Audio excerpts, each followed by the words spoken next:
এটা ভেবে যে আমাদের নবীজি সাল্লাল্লাহু আলাইহি সাল্লাম বলেছেন, সঠিক হওয়ার পরও যে ব্যক্তি তর্ক না করে চুপ থাকে, জান্নাতে আল্লাহ তার জন্য একটি ঘর তৈরি করে দেবেন। আমি আপনার কাছে একটা ঘর প্রাপ্তির আশায় তর্ক থেকে নিজেকে গুটিয়ে নিয়েছি। সুস্বাদু কোনো খাবার খেয়েছেন, সাথে সাথে আল্লাহকে বলুন, মালিক অনেক অনেক শুকরিয়া এমন উত্তম খাবারের জন্যে। তবে জান্নাতের উত্তম খাবার খাওয়ার জন্যে সবসময় উদ্গ্রীব হয়ে থাকি, সেটা থেকে আমাকে বঞ্চিত করবেন না দয়া করে। এভাবে ছোট ছোট ব্যাপারগুলোতে আল্লাহর সাথে কথা বলতে শিখুন। দেখবেন এই অভ্যাস বড় বড় ব্যাপারগুলোতেও আপনাকে তার কাছে টেনে নিয়ে যাবে।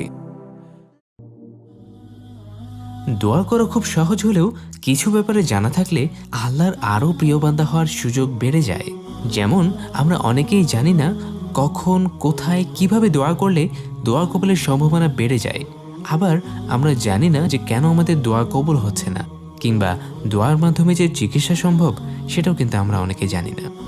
এই বিষয়গুলো সম্পর্কে বিস্তারিত আলোচনা এসেছে মাকতাবাতুল বায়ান প্রকাশিত শেখ সাঈদ ইবনে আলী আল কাহতানীর বিখ্যাত গ্রন্থ বান্দার ডাকে আল্লাহর সারা বইটিতে। এছাড়া বইটিতে কোরআন এবং হাদিসের প্রায় সকল গুরুত্বপূর্ণ দোয়াই রয়েছে অত্যন্ত সাবলীল অনুবাদ এবং প্রেক্ষাপট সহ।